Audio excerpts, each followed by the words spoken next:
오늘 8장의 한 장의 내용은 이제 빌닷의 공격이라고 볼 수 있습니다. 이것은 저번에 엘리바스가 욥을 공격했을 때에 이제 욥이 자기는 무죄하다라고 주장하며 너무나 힘들기 때문에 죽고 싶다. 어떤 이제 그런 답변을 하는 것을 이제 빌닷이 듣고 이제 이에 대한 또 공격을 하는 그런 내용인데요. 우리가 내용의 A번에 보시게 되면은 먼저 빌닷이 하는 말이 욥에게 입을 다물라, 아무 말도 하지 말라 그럽니다. 그리고 네가 하는 모든 말들은 내가 듣기에는 아무 유익이 없구나, 무익하다고 이야기를 해요. 자, 이제 그러면서 이제 뭐란가 하면은 하나님은 공의로우신 분인데 공의로우신 분이 아무 의미 없이 어떤 그 뜻이 어떤 원인 없이 너에게 그런 어려움을 줬을까? 분명히 어려움을 줬다는 것은 너가 뭔가 문제가 있다 라고 이제 이야기를 하는 거죠. 왜냐 하나님은 공의로우신 분이기 때문에. 그래서 특별히 혹시나 내 죄는 또 고사하고 내 자녀들이 죄를 지은 것이 아닐까, 하나님이 그것 때문에 죄를 짓지 않을까. 이제 그 말씀이 어디 나오죠? 4절에 내 자녀들이 주께 죄를 지었으므로 주께서 그들을 그 죄에 버려 두셨나니. 만약에 네가 그렇다면은 너의 자녀들은 어떨까? 물론 너의 잘못도 없다고 볼 수 없지만 너의 자녀들도 분명히 어떤 죄를 지었을 것이라고 생각한다. 그렇지 않고서는 내가 어렵게 살았는데 어찌 하나님이 너희들에게 벌을 줄 수 있으랴 라고 이제 자녀들의 죄를 이야기하죠. 그러면서 이제 마지막 충고가 뭔가 하면은 이런 상황 속에서 우리가 옛날 전통적인 현인들의 말에 귀를 기울이고 그 말씀을 듣고 다시 한번 우리의 삶을 돌아보면 좋겠다 라고 이제 이야기를 해요.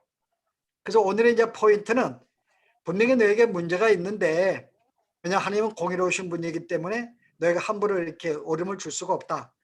그러면 현재 너는 너의 얕은 생각에 그렇게 판단하지 말고 한번 현인들, 옛날 선인들의 말에 우리가 한번 귀를 기울여 보자. 그럼 뭔가 거기서 너의 문제가 무엇인지를 발견할 수 있을 것이다 라고 이제 이야기를 하죠. 그래서 이제 오늘 이 빌닷의 내용은 이제 앞에 엘리바스는 뭐에 대한 공격이었어요? 어떤 원리를 가지고? 선한 자는 상을 받고 잘못하면 벌을 받는, 이게 뭐였죠? 인과응보. 예, 인과응보의 원리를 가지고 욥을 공격했다면 오늘 빌닷은 뭘 가지고 공격해요?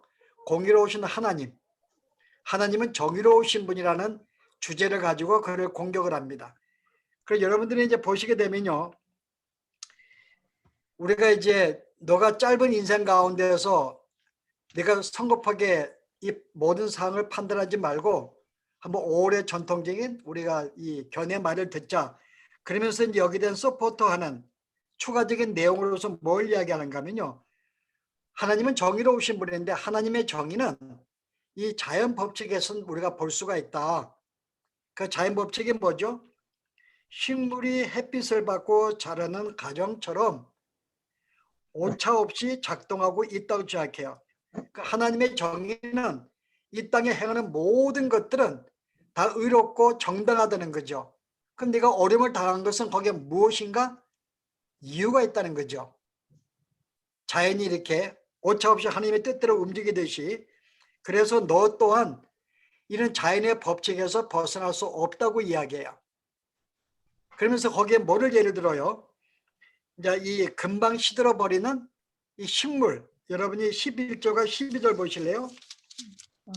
왕골이 질펄 아닌 곳에 크게 자라겠으며 갈대가 물 없는 데서 크게 자라겠느냐. 이런 것은 새순이도다 아직 뜯을 때가 되기 전에 다른 풀보다 일찍이 마르느니라. 여기 왕골이 나오고 갈대가 나옵니다. 이 식물은 하루 만에 금방 시들어버려요. 얼마 안 돼서.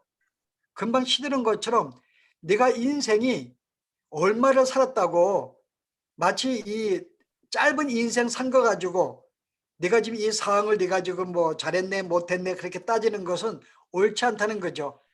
마치 우리의 인생이 하루살이와 같은 인생이기 때문에 이 짧은 인생 속에 그것을 근거로 네가 판단하고 어떤 상황을 해석하는 것은 옳지 않다라고 이제 빌닷이 공격을 하고 있습니다. 그래서 결론적으로 빌닷은 뭐라 그래요? 너의 얄팍한 짧은 경험에 근거해서 내가 이해 못하겠다고 원망하지 말고, 왜 내가 문제가 있는가 원망하지 말고 한번 전통의 길을 기울여서 어떤 그 교훈을 얻으라고 충고합니다. 만약에 그러면은 내가 만약에 내 미약함을, 네가 짧은 인생에 아무것도 아님을 인정하고 주 앞에 내가 나아가서 은혜를 구하고 정결하고 정직한 삶을 산다면은 네가 형통하게 된다고 이야기해요. 그래서 20절에 뭐라 그래요? 하나님은 순전한 사람을 버리지 아니하시고 악한 자를 붙들어 주지 아니하신즉, 악한 자는 버리세요. 그 선한 자는 하나님이 축복하시기 때문에 네가 하나님께 너의 짧은 인생, 뭔가 좀 미련한 부족함을 인정하고 주 앞에 나아가서 다시 한번 내가 정결한 마음을 가지고 어떤 순수한 마음을 가지고 나아간다면은 하나님 너 복 줄 거야. 그래서 뭐라고 우리가 잘 알고 있는 내용 6절과 7절 보실래요? 내가 정결하고 정직하면 반드시 너가 돌보실 것이고 내 의로운 처소를 평안하게 하실 것이라. 내 시작은 미약하였으나 내 나중은 힘이 창대하리라. 자, 이 말씀은 이제 빌닷의 말인 거 이제 우리가 알았습니다. 오늘 이 의미가 무엇인지 오늘 함께 살펴보도록 하죠. 그래서 오늘은 이제 이 빌닷의 공격은 딱 하나예요. 엘리바스는 우리가 인과응보에 대해서 원리 가지고 네가 이야기했다면은 이 사람은 옛날의 전통의 길을 기울이고 하나님의 정의는 결코 틀리지 않다.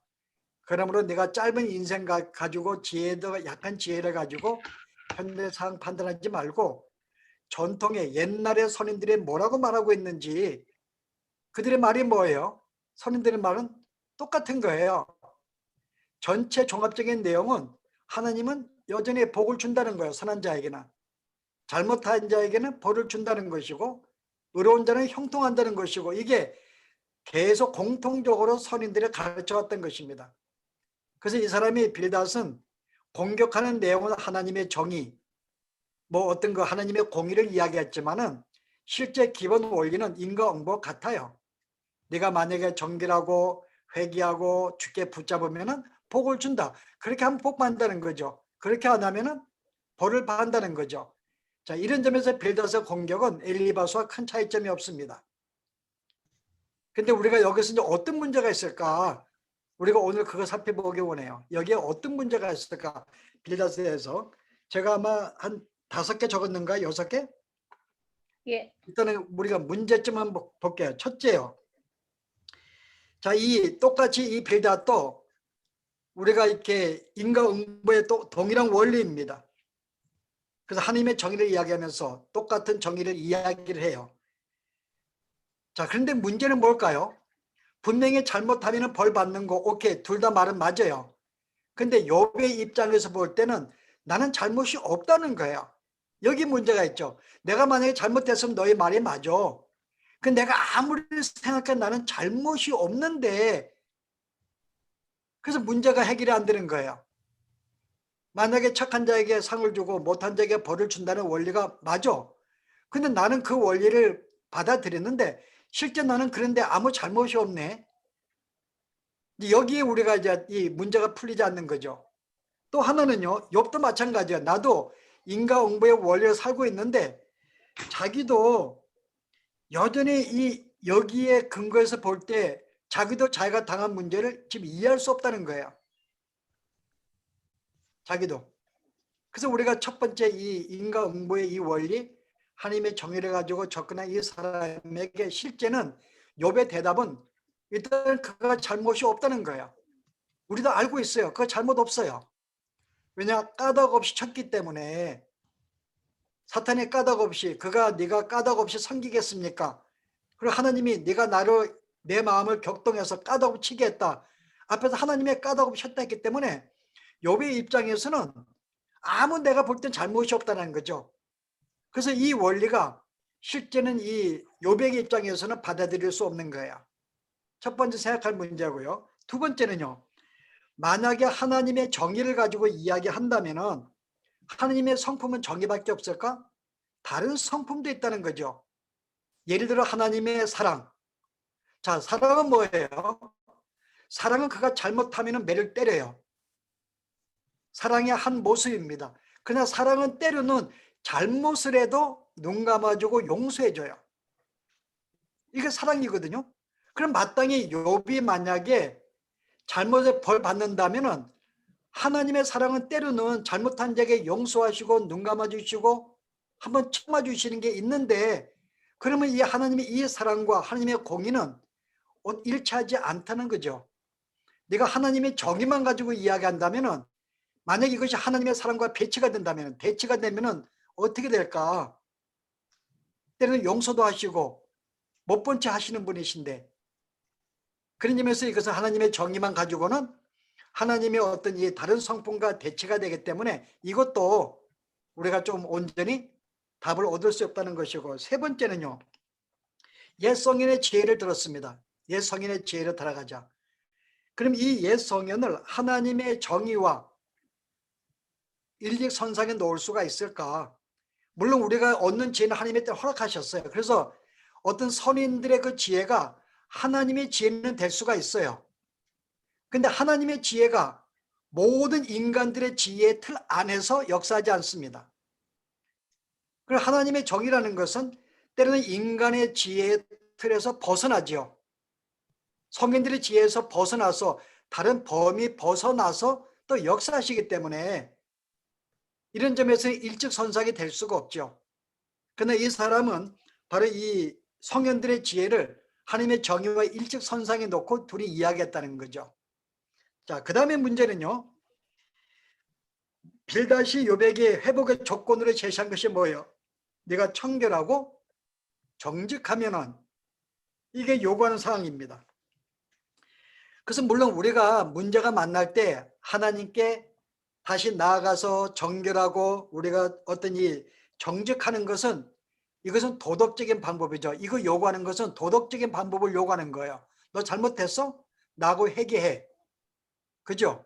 그런데 그렇게 한다 그래서 이 사람이 회복이 될까? 내가 마음속에 진정으로 평화를 얻고 안정을 얻는 것은 도덕적인 방법으로 되지 않습니다. 내가 형제가 잘못했어요. 너 잘못했네? 너희가 뭐가 문제야? 내가 공격을 합니다. 지적을 합니다. 내가 그 들었다고 내 마음의 상처가 회복되는 게 아니고 내 마음이 뭔가 모든 원한이 사라지고 평화를 얻는 게 아니에요. 도덕적인 방법으로는 잘못은 지적할 수 있지만은 그것이 그로 하여금 다시금 원사람으로 어떤 이 평화와 안정된 삶으로 회복시킬 수 없다는 거죠. 도덕적인 방법으로는. 내가 하나님께 평화를 얻는 방법은 은혜밖에 없어요. 도덕적인 방법으로는 그 사람의 치료가 안 됩니다.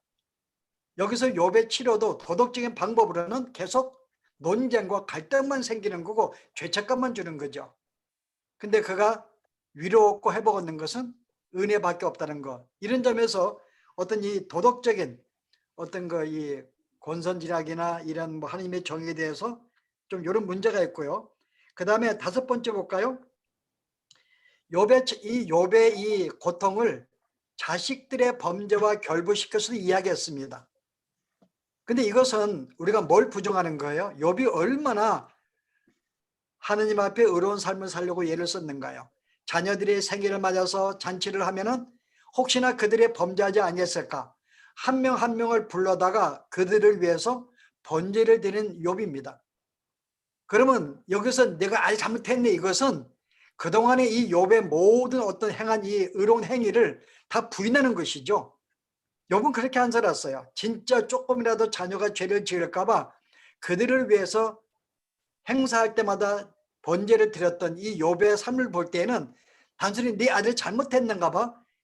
그리고 그게 죄가 있어가지고, 만약에 죄가 있더라도 욥이 어떻게 했는가요?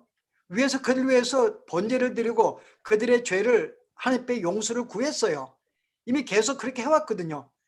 근데 새삼 지고 와가지고 자녀 죄를 친다 그러면은 그동안 욥이 계속 번제를 들고 이 모든 것은 아무 의미가 없다는 거죠. 그래서 우리가 이 자녀가 죄를 지은 것을 걸고 넘어지는 것도 문제가 있고, 마지막 하나, 내가 정결하고 정직하게 살면은 뭐라 그래요? 내 시작은 미약하였으나 나중은 창대할 것이다 라고 이야기를 해요. 그럼 우리가 이 문제를 가지고요, 만약에 이 사람들이 과연 정결하고 청결하게 살 수 있을까? 만약에 우리가 정결하고 청결하게 그런 마음을 나가 산다 그러면은 하나님이 그에게 번성하게 해준다 그래요. 근데 어느 인간이 이 땅에서 정말 청결하고 정직하게 살 수가 있을까요? 그렇게 본다면은 모든 인간은 번성이 아니라 멸망밖에 없는 거죠. 실제 인간에는 그러면 멸망밖에 없습니다. 결과적으로는요. 근데 우리가 번성하는 방법은 뭐예요? 우리가 정결하게 살고 깨끗하게 사는 그런 문제가 아니라 하나님의 은혜를 받아야지만이, 내가 부족하고 못났어도 하나님의 국리를 입은 자만이 내가 풍성할 수 있고, 어떤 오늘 말한 대로 내가 이렇게 뭐라 그래요? 그 시작은 미약한 나중은 창대한다는 복은 하나님의 은혜로 받는 것이지, 인간의 행위로 한다면 인간은 어느 누구도 받을 적 없습니다. 자, 이런 점에서 우리가 이렇게 우리가 한 6가지로 뭔가 이 빌닷의 문제를 우리가 생각해 볼 수가 있어요. 그래서 우리 이런 생각 속에 우리가 오늘 가져야 할 결론적인 것을 제가 2가지만 이야기하려고 합니다. 왜냐하면 이 문제는 계속 나오기 때문에 우리가 이 문제를 이 정도 언급을 하고요, 5가지 정도, 6가지 우리가 생각할 문제에 대해서. 첫 번째 교훈적인 것은요, 우리가 대대 계속 내려온 전통적인 가르침, 옛 성인의 말들은 어떤 시점에서는 우리 인간으로 하여금 고정관념을 갖게 만듭니다. 나로 하여금 고정관념, 틀을 갖게 만들어요. 그래서 그게 옳다고 생각을 해요. 그래서 이 고정관념, 내가 지금까지 전통으로 배워왔던 모든 관습에서 그것이 이해가 안 되는 일이 벌어지면은 고정관념을 갖는 사람은 받아들이기 힘듭니다. 그 예를 들어 뭐가 있을까요? 하나님이 인간으로 오셨다. 유대인들은 상상할 수 없어요. 그들의 고정관념으로는 그들은 이 사실을 받아들일 수가 없습니다. 하나님이 인간의 죄를 위해서 죽으셨다. 이것도 그들은 이해할 수 없어요. 그들의 고정관념으로는 이해할 수 없죠. 빌닷이 우리가 옛 성현들의 쭉 전통을 우리가 받아들여 할 때 거기를 받아들이면 고정관념이 생기고, 그러면은 우리 틀에서 벗어난 이야기들은 받지 못해요. 당시에 바리새인들은 받지를 못했어요. 또 그들이 가지고 있는 건 뭐예요? 구원은 뭐로 받아요? 하나님의 율법을 지킴으로 구원받은 생각을 했어요. 근데 예수님이 뭐라 그래요? 내가 율법으로 지켜서 구원받는 게 아니라 하나님의 은혜로 받는 거라 가르칩니다. 이거 받아들일 수 있을까요? 한평생 여기에 고정관 삶이요?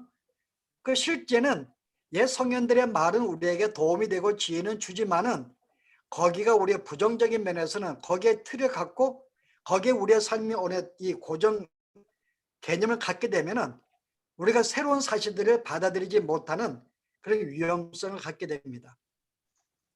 그 다음에 뭐 여기서 우리가 이 뭐 믿음으로 구원받는 건, 여러분 제가 실레버스에 보시면은 뭐 바울이 여러 가지 이야기를 많이 했어요. 우리가 율법으로 구원받는 게 아니고 율법은 죄를 깨닫게 하는 것이고 뭐 믿음으로 구원받는 건, 많은 말 여러분들은 이미 알고 있는 거기 때문에 제가 여기는 반복하지 않는데요. 어쨌든 당시 유대인들은 그들의 고정관념 때문에 예수님을 메시아로 받아들이지 않고 거절했습니다. 자, 이런 점에서 전통이라는 것은, 옛 성인의 말들은 물론 도움이 되고 유익한 점도 있어요. 그럼에도 불구하고 절대적인 진리가 아니라는 거죠. 절대 진리가 아니라는 거죠. 빌닷이 이것을 잘 몰랐던 거죠. 마치 그 절대적인 진리인 것이냐 이야기한 것인데요. 자, 그러면은 우리가 그러면 이거 절대 진리가 아니라면 우리가 어떻게 사는 게 좋은가? 하나님은 우리 안에서 지금도 내재하셔서 우리에게 물론 말씀을 통해도 우리에게 교훈하시지만은 날마다 성령을 통해 우리에게 말씀하십니다.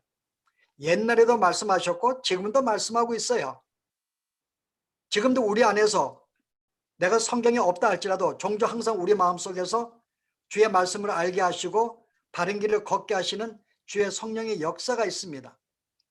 자, 그러면은 저는 이 날마다 성령의 음성을 듣고 거기에 순종하고 따라가는 삶, 저는 이것을 개혁주의 신앙이라고 저는 여러분에게 말하고 싶어요. 개혁주의 신앙이 뭔가 하면 개혁주의, 개혁한다는 겁니다. 내가 지금까지 전통적으로 이런 많은 것을 내가 배워왔다 할지라도 오늘 성경이 그거 아니야 그러면은 마땅히 모든 전통을 버릴 수 있는 것, 성경에 말하는 것이 그거를 내가 마음속에 받아들이는 게 이게 개혁신앙입니다. 개혁주의는 개념이 그거예요. 내가 아무리 믿어왔다 할지라도 성경이 아니라면 아닌 거예요. 그럼 예서 만약에 우리가 뭐 동성애가 많은 사람들이 그 뭐 지금은 뭐 인본주의 때문에 자연스럽게 보죠. 미국은 내가 설교할 때 동성애가 죄라고 이야기하면 누가 여러분 가운데 저를 고발하면 저는 감옥에 들어가요. 그거 연방 정부에서 그 죄를 금했기 때문에 할 수 없어요. 그래서 우리는 그런 영향 속에 교회에서도 가르치지 않고 그다음에 세상 사람들도 그거 뭐 자연스러운 어떤 인간의 어떤 기질의 자연스러운 반응으로 보기 때문에 동성애 죄라고 안 느낍니다. 근데 성경은 뭐라 그래요? 죄라고 이야기하거든요. 그 내가 비록 내가 전통 속에서 내가 어떤 교회에 속해 가지고 이게 죄가 아니라는 것을 배웠다 할지라도 성경이 볼 때 이게 죄라 그러면은 받아들이고 전통을 버리는 거죠. 이게 오늘 성도들의 가져야 할 모습이죠. 그러면 우리가 필요한 게 뭔가요? 우리가 성경을 바로 알아야 돼요. 이게 우리가 가질 것입니다. 우리는 어떤 삶의 아침에 계획을 세우고 우리의 인생을 살아갈 때에 내 인생의 경험에 의해서 내가 주위의 사람들의 어떤 이 교훈에 의해서 물론 살아가겠지만은 더 중요한 것은 말씀이 나에게 뭐라고 말하고 있는가. 거기를 돌아가서 내 삶을 점검하고 결정하는 게 이게 옳은 지혜의 삶입니다. 그러기 위해서는 성경을 날마다 묵상해야 되고 그 말씀을 연구해야 되고 그 말씀 바로 알아야 돼요. 우리가 그러면 그럴수록 우리는 순간순간마다 말씀을 붙잡고 살아갈 수가 있습니다. 그게 우리의 진리며 우리의 생명이기 때문에요. 근데 오늘 빌닷은 어떤 그것보다는 전통을 가지고 이 모든 상황을 판단하고 전통으로 돌아가자 했기 때문에 바로 이것은 그 교훈이 책망이 바르지 않다는 것 우리가 이해할 수 있고요. 두 번째 교훈은요. 자, 우리가 욥은 죄 없이 잘 살고 있었어요. 근데 하나님이 그를 흔들어 버렸습니다. 그 흔드신 이유가 뭘까요? 지금 욥이 잘 살고 있어요. 뭐가 더 부족해요? 무슨 말인가 하면은 하나님의 자녀들이 인생이 여기서 잘 먹고 말씀을 잘 순종하고 정직하게 사는 것 이게 우리의 삶의 전부가 아니라는 거죠. 만약에 이것만이라면 하나님이 욥을 건드릴 필요 없었어요. 나름대로 의롭게 살고 있었고 남대로 어떤 뭐 평화롭게 법 안에 살고 있었기 때문에 이것만이라 그러면 하나님이 그를 휘저을 필요가 없습니다. 근데 하나님의 자녀에게는 그 이상의 삶이 있다는 거죠. 단순히 바르게 살고 뭐 이렇게 안정되게 사는 것 이상의 뭔가 있다는 거죠. 그게 뭘까요? 하나님은 우리로 하여금 하나님의 자녀로 삼았어요. 주인과 종의 관계가 아니라 하나님 아버지와 아들과의 딸과의 자녀의 관계로 우리를 부르신 하나님이십니다. 그러면은 자녀의 관계는 법으로 안 돼요. 하나님의 자녀는 법으로 안 대하고 뭐로 돼요? 사랑과 마음으로 대합니다. 이게 가족의 특징이에요. 만약에 하나님이 우리가 잘못해서 벌을 받고 잘해서 상 준다 그러면 법 안에서 한다 우리는 하나님과의 관계가 아버지와 자녀의 관계가 아니죠. 아버지와 자녀의 관계, 뭔가 하나님과 우리 관계는 법으로 우리가 이렇게 논하는 대하고 벌을 주는 그런 관계, 그 이상의 관계라는 거죠. 우리가 이것을 먼저 마음속에 받아야 한다는 것입니다. 그러면 인간이 대단한 존재죠. 그래서 우리는 단순히 예수를 믿고 얼마나 내가 계명에 순종하고 죄에서 살고 죄를 지으면 움츠리고 눈치 보고 다시 회개하고 단순히 이런 삶의 그것은 엄밀히 이것은 종과 주인의 관계지 아버지와 자녀들의 관계가 아닙니다. 법 이상의 관계예요. 그래서 우리가 앞으로 이제 공부할 것은 뭔가 하면은 단순히 우리가 어떤 뭐 율법을 지키고 계명을 지켜서 상을 받고 못하면 벌 받는 그런 관계 이상의 존재로 우리를 부르셨고 그 사실을 깨닫게 하기 위해서 그래서 우리의 이 성도의 삶이 무엇인지를 알게 하기 위해서 오늘 이렇게 잘 먹고 잘 살고 말씀을 지키고 있는 이게 욥을 흔들었다는 것. 앞으로 이 교훈은 우리가 계속 배워나갈 것입니다. 그래서 오늘 우리가 한 가지 여기서 논쟁적인 것은 이 빌닷의 이 충고는 결코 우리가 온전한 충고가 아니었다는 것. 우리가 그거 하나 넘고 가고요. 그 이상이 무엇이 있다는 것. 오케이. 우리 오늘 이 정도로 하도록 하겠습니다. 자, 여러분 또 욥이 예. 만약에 욥이 자기가 잘못이라는 개념, 친구도 마찬가지예요. 눈에 보이는 우리가 느낄 수 있는 그럴 때 행동들입니다. 그러니까 실은 그걸 볼 때는 특별히 욥은 자신도 나는 잘못이 없다고 생각할 수가 있어요. 과연 그게 전부일까? 우리가 신앙 성숙해서 예를 들어서 내가 만약에 우리가 여기 안성지쌤이 계세요.